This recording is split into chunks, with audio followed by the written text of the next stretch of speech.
तो जैसा कि आपने लास्ट एपिसोड के अंदर देखा था कि वांग लिन फाइनल स्टेज पास पहुंच चुका था ली मुआन को सेव करने के लिए, जो कि एक 6 स्टार फील्ड बनाने से रिलेटेड था। लेकिन 6 स्टार फील्ड बनाना बहुत ज्यादा मुश्किल था इवन मास्टर हुआंग के लिए। इनफैक्ट इससे कंप्लीट करने में पूरा दिन लग गए। शॉर्ट में बोले तो मास्टर हुआंग फाइनली सक्सेसफुल हो गया 6 स्टार फील्ड बनाने में। तो उसने वांग लिन को दे दिया बिना किसी डर के। वांग लिन तुरंत मेटार स्टार्ट किया ताकि ली मुआन को नेक्स्ट लेवल में ब्रेक तो कर सके। लेकिन जल्दी उसका सामना एक मासिव थंडर हैंड से हो गई, तो उनका रास्ता ब्लॉक करने की कोशिश कर रहा था। वांग लिन छास में इस सिचुएशन से ओवरवेल्मेड हो गया क्योंकि उनका सिर्फ जाइन हैंड का ही सामना नहीं करना था, बल्कि उसको और भी ली मुआन का बॉडी स्टेबलाइज करना आखिरकार फेल हो गया, जिससे वो एक क्रिटिकल कंडीशन में फंस गया। आखिर में वांग लिन उसे बचा नहीं पाया और ली मुआन की मौत हो गई। लेकिन वांग लिन अभी गिव अप करने को तैयार नहीं था। उसने ली मुआन को एक स्पेशल जगह ले जाकर उसे एक न्यू ब्रॉन बेबी के अंदर ट्रांसफर कर दिया। ये मेथड इतना एक्सट्रीम था कि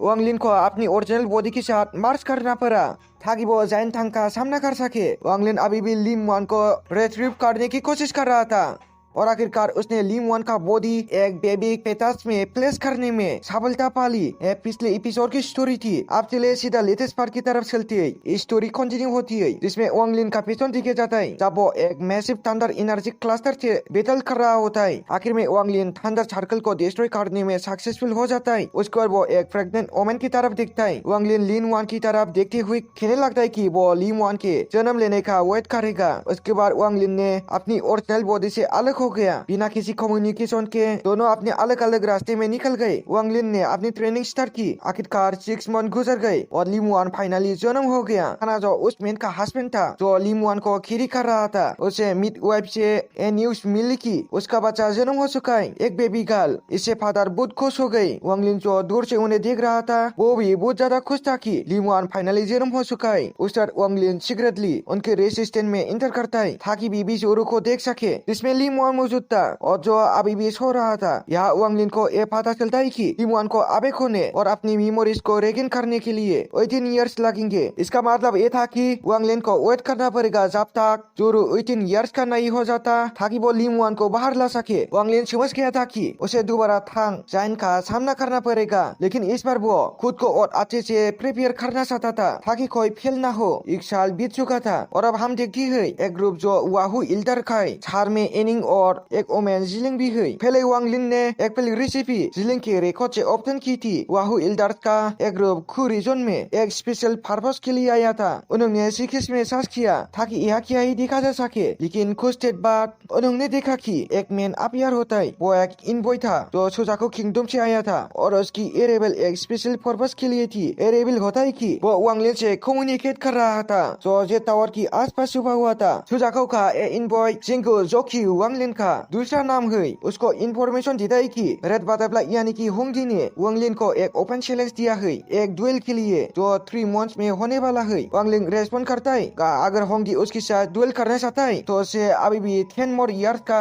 रेस्ट चाहिए। उस मूवमेंट पे वांग लिन ने अपनी पावर ओरा रिलीज की तो सुजाको किंगडम के इनबॉय को फेयर से हमला करने पर मजबूर कर देती है। इनबॉय बिना किसी क्वेश्चन के वांग लिन की वर्ड्स एक्सेप्ट कर लेता है। वाहू इल्डर्स का ग्रुप जेंग न्यू की स्ट्रेस को एडमायर करता है क्योंकि इवेंट सुजाको का इनबॉय उसका रेस्पेक्ट कर रहा था। लेकिन जिंग न्यू फिर वाहू इल्डर्स को इनवाइट करता है अपनी जगह विजिट करने के लिए। उन्होंने उसे ओल्ड फ्रेंड के घर बुलाया तो वाहू इल्डर्स को कंफ्यूज कर देता है क्योंकि अब तक उन्हें नहीं पता था कि जिंगू और वांग लिन एक ही पर्सन है। जब वो जिंगू की प्लेस पर पहुंचते है तो सब शॉक हो जाती है ये देखकर कि वो एक्चुअली में वांग लिन है। थोड़ी देर मीटिंग के दौरान वांग लिन और वाहू इल्डर्स का ग्रुप एक ऑफर डिस्कस करता है। उनका प्लान होता है कि वो इमोर्टल थॉम के रूइंस में ट्रेवल करेंगे। उसी टाइम पर जिसिंग अपनी फादर के रेमेंस को रिसर्च करना चाहता था क्योंकि ऐसा माना जा रहा था कि उनकी वो हाथ डेथ हो चुकी है। लेकिन वांग लिन इसमें ज्यादा इंटरेस्ट नहीं था, बल्कि उसने ये पूछा कि अगर वो उनके साथ इमोर्टल टॉम की जर्नी पर जाता है तो उसे क्या बेनिफिट मिलेंगे। जिसिंग ने वांग लिन को बताया कि वह उसका सामना रिइंकार्नेशन 3 से हो सकता है जो किसी भी इंसान को इनहेंस करने की पावर रखता है, बस उसके पास फिटनेस है। लेकिन वांग लिन को रियलाइज होता है कि स्काई पे बोथरी वांग लिन पर ज्यादा असर नहीं डालेगा क्योंकि वो सोल फॉर्मेशन इंफॉर्मेशन रियल में है। जो इफेक्ट उससे मिलेगा वो उन लोगों के मुकाबले काफी कम होगा जो अभी नीचे के लेवल पर है। इस वजह से ये ऑफर वांगलिन के लिए उतना अट्रैक्टिव नहीं है। तभी इल्डरहुन ने उसे एक ट्रेजर के बारे में बताया जो रीइंकार्नेशन फ्रूट खिलाता है जो काफी ज्यादा वैल्यूएबल है। ये फ्रूट किसी भी सोल को ट्रांसफॉर्मेशन रियलम वाले को सोल ट्रांसफॉर्मेशन रियलम तक ब्रेक थ्रू करने का 30% चांस देता है। ये ज्यादा इजी होगा और बाद में इल्डरहु इसे वांगलिन के लिए साथ इक्वली डिस्ट्रीब्यूट करेंगे। अगर वो लोग इसे ढूंढने में सक्सेसफुल होती है। वांगलिन ने पूछा कि इल्डरहु ये इन्फॉर्मेशन क्यों रिवील कर रही है, तब वो खुद अकेले जाके ये फ्रूट ले सकते थे। इल्डरहु ने रिप्लाई दिया कि इमोर्टल थॉम का टेरिटोरी एक एक्सट्रीमली डेंजरस जगह है। इवन सुजाकू नेशन के इनवॉइस को भी वहाँ काउशंस रहना पड़ता है। अगर वो वांगलिन को अपने साथ ले जा सके तो उनका सक्सेस रेट इंक्रीज हो जाएगा। उनके चांसेस इमोर्टल थॉम को सक्सेसफुली एक्सप्लोर करने के लिए इंक्रीज हो जाते। इल्डरहु ने वांगलिन को फोर्स नहीं किया उनके साथ जाने के लिए, बल्कि उसने वांगलिन को थोड़ा टाइम दिया डिसाइड करने के लिए जब तक वो लोग एक्चुअली इमोर्टल थॉम के लिए डिपार्ट नहीं करते। अगर वांगलिन उसके साथ जाने के लिए रेडी होता है तो उसे बस इंटरेस्ट गेट पर वापस मिलना होता जो इमोर्टल थॉम की तरफ लीड करता है। उसकी बात वो सब ऐसे चले गए। वांगलिन को पीछे छोड़कर जैसे वो लोग चले गए वांगलिन को ये ऑफर अच्छा लगने लगा। वांगलिन इंटरेस्ट हो गया उस फ्रूट को ऑब्टेन करने के लिए जो पहले मेंशन किया गया था, क्योंकि उसने रियलाइज किया ये थूसी के एंशिएंट टेक्स्ट में रिकॉर्ड है। उन टेक्स्ट में लिखा था कि ये फ्रूट उसके एंशिएंट बॉडी की पावर को परफेक्ट करने में मदद कर सकता है, जिससे वो एनर्जी को आपसे काफी ज्यादा इंटेंसली एब्जॉर्ब कर सके। इसका रिजल्ट उसके एंशिएंट बॉडी में एक सिग्निफिकेंट इन्हेंसमेंट ला सकता था। रियलाइजेशन वांगलिन को और भी इगर बना देता है ये फ्रूट एक्यूरेट करने के लिए, जिसकी बार सिनशिप होती है रेड बटरफ्लाई और होंगडी के लोकेशन पर, जो दोनों साथ है। इनवॉइस फ्रॉम सुजाकू नेशन हुई या प्रेजेंट थे और वो काफी एंग्री दिख रही थे क्योंकि वांगलिन ने पहले दुएल को पोस्टपोन कर दिया था जो होंगडी और उसके बीच होने वाला था, वो भी प्योर 10 इयर्स के लिए। ये डिसीजन इल्डर्स को बिल्कुल पसंद नहीं आया और वो इस रेस्पेक्ट से डिससेटिस्फाइड था। होंगडी अभी वांगलिन से गुरूर रखता था क्योंकि उसका हाथ वांगलिन ने खा दिया था। सुजाकू नेशन के इनवॉइस ने एक मेडिसिनल प्लान ऑफर किया जो होंगडी का हैंड रेस्टोर कर सकता था, लेकिन होंगडी ने इसे रिफ्यूज कर दिया क्योंकि उसके लिए जब भी होंगडी अपनी खाता हुआ हाथ देखता उसका हार्ट रेट वांगलिन के लिए और भी ज्यादा बढ़ता जो उसके अंदर रेवेंस की भूख और इंटेंस बनाती था। लेकिन ज्यादा देर नहीं हुई थी कि अचानक होंगडी का बॉडी पॉइजन से इफेक्ट होने लगा। ये पता चला कि दूर से वांगलिन ने होंगडी खाता हुआ हाथ जो उसने पहले से स्टोर करके रखा था उसे उसकी रिमोटली पॉइजन अप्लाई कर दिया। इसका रिजल्ट एक हुआ कि होंगडी तुरंत पॉइजन के इफेक्ट में आ गया, जिससे उसका बॉडी वीक होने लगा। वांगलिन का ये सब करने का पर्पस ये था कि वो होंगडी को वांगलिन इंचार करना चाहता था कि होंगडी डुएल स्टार होने से पहले और ज्यादा स्ट्रॉन्ग ना हो जाए। दूसरे वर्ड में उसका एम था कि अपकमिंग डुएल उसके लिए इजी हो सके। उसके बाद वांगलिन ने डिसाइड किया कि डुएल के लिए पहले से प्रिपरेशन करेगा। वो अपनी गार्जियन फीस को कॉन्ट्रैक्ट अपडेट करना चाहता था जो पहले थंडर टाइगर था। अब उसका इंटेंशन था कि वो इसे रिप्लेस करे वॉर थारियोट बीच से जो उसने फेरी वॉल को एक्सप्लोर करते वक्त ऑब्टेन किया था।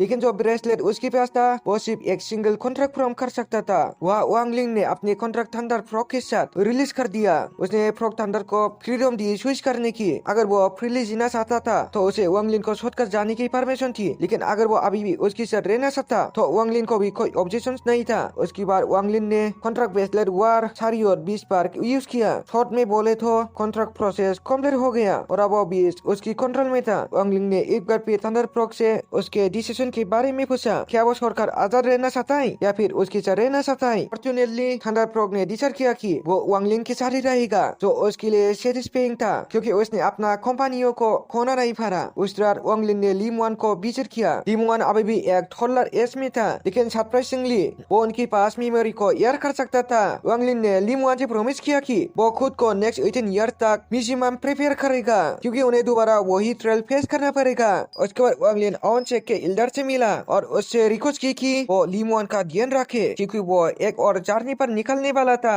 सारी वांगलिन ने अपना डोमेन टिश्यू A1 से के इल्डर को दे दिया ताकि वो सोल फॉर्मेशन रियलम को अच्छे से समझ सके। इसके बाद वांगलिन निकल पड़ा। वांगलिन जेट टावर गया ताकि अपने बेलम सोय से फारवेल ले सके और एक और जर्नी पर निकलने के लिए। इस बार वांगलिन थॉम की तरफ अनएक्सपेक्टेडली जॉय ने वांगलिन को परमिशन दी कि वो उसकी एक फेरी शॉट को यूज कर सके, लेकिन वांगलिन वेल नहीं कर पाया क्योंकि फेरी शॉट तभी यूज हो सकती थी जब उसके अंदर एक शॉर्ट होल हो। डिटरमाइन होकर वांगलिन ने डिसाइड किया कि वो लियो को को शॉर्ट शॉल के रूप में यूज करेगा। फॉर्चुनेटली ये अटेम्प्ट सक्सेसफुल रहा और वांग लिन शॉर्ट को वेल कर पाया, लेकिन वांग लिन जल्दी रियलाइज कर गया कि लियो अभी भी शॉर्ट शॉल बांधने के लिए काफी पावरफुल नहीं था, क्योंकि उसकी स्ट्रेंथ अभी तक पीक पर नहीं थी। इस वजह से वांग लिन ने एक और ज्यादा स्ट्रॉन्ग शॉर्ट शॉल ढूंढने के लिए डिटरमाइंड रहा। नेक्स्ट हम इल्डर हो के ग्रुप के लोकेशन पर शिप होती है, तो अभी भी वांग लिन के आने का वेट कर रहे थे बिफोर वो इमोर्टल टॉम के लिए डिपार्ट करें। कुछ ही देर बाद वांग लिन फाइनली फंस गया, जिसे ग्रुप के मेंबर खुश हो गए क्योंकि वांग लिन ने उसके साथ चलने का डिसीजन ले लिया था। लेकिन वांग लिन उन्हें सरप्राइज कर दिया ये रिवील करके कि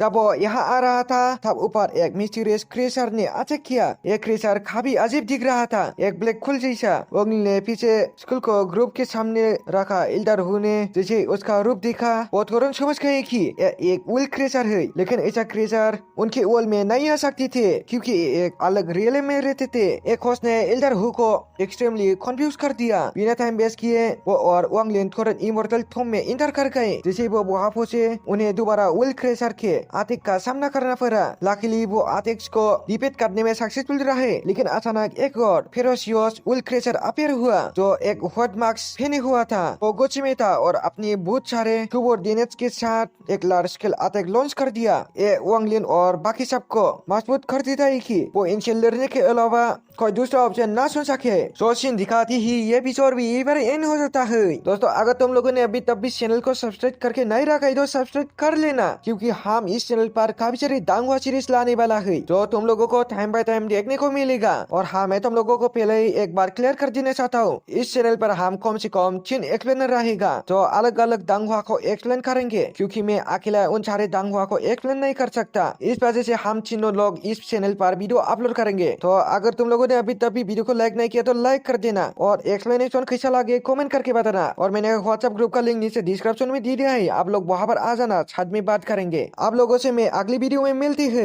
थैंक्स फॉर वॉचिंग।